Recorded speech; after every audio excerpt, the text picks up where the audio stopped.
I got drunk one night and I'm like, you know what? I'm gonna blow my head off. I'm fucking done. Um, I don't think I'm ever gonna get better. I grabbed the gun. I put 2 rounds in it, and I remember, I don't know if I was making a lot of noise, but my dad came busting through my door. He's like, "What the heck are you doing?" And he ended up tackling me to the ground with it, grabbing the gun. And I was just mean and belligerent, like yelling at him, like, "What are you doing?" And I'm sure they were wondering the same thing about me. But I was just like, I'm trying to kill myself.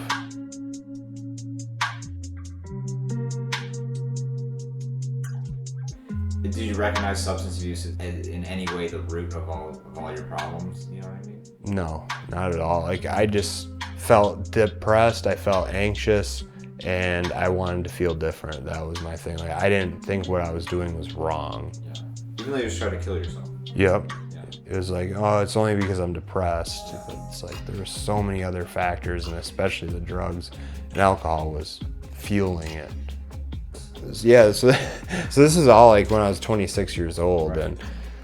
and my mom's just like, we've had this like conversation numerous times, like, you need help.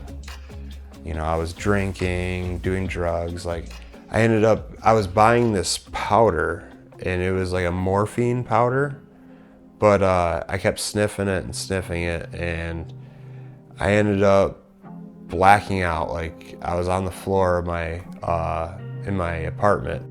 I guess my mom showed up and seen me with blood all over my face, vomit,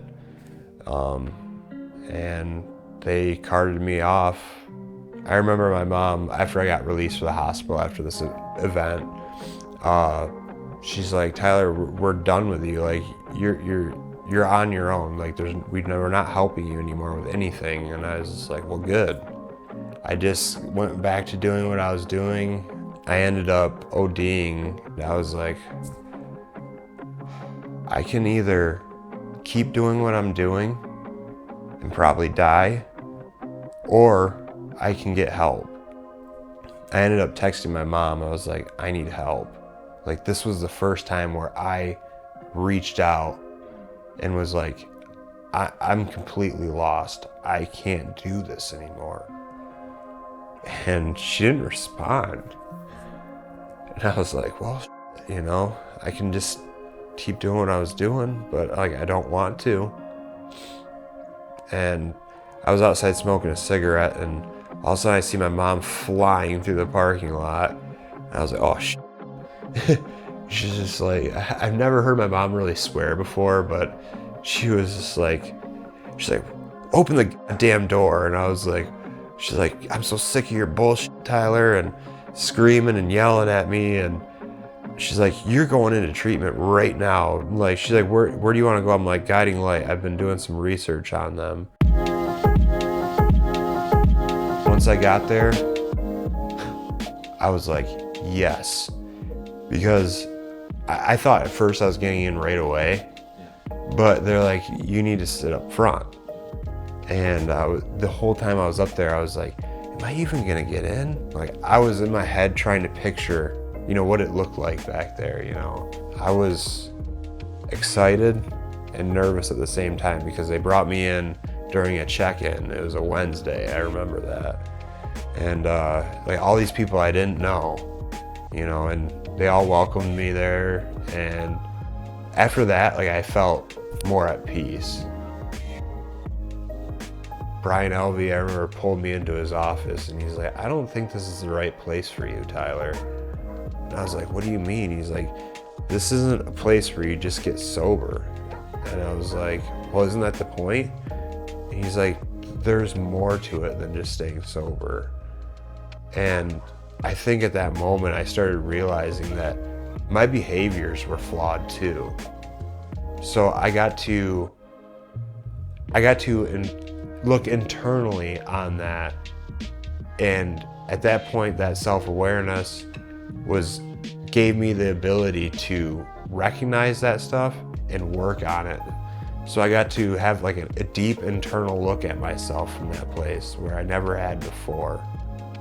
And yeah, I settled right in there, you know. I'm in it.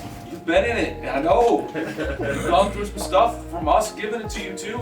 We pushed you some. They didn't put up with like anything from you. Like if you were doing something, they would call you out on it.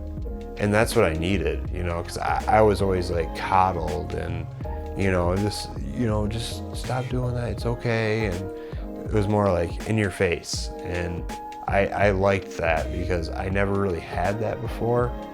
So that feedback and like, it just felt like somebody else cared. Like, you're all here because you want to have a different life and be a part of a community of people that want to have a different life. And part of that is calling someone out when they're not doing it. So things got better. I've definitely improved relationships with my parents. Like, I know I did some wrong things, but I just didn't know how much it affected them. I remember my mom, she just said, we're so proud of you. And I don't think I heard that from my mom ever. Thank you for everything that you're doing, because the things that go on there are life-changing. I don't mean to sound corny at all, but most places are like, hey, your insurance ran out, see ya.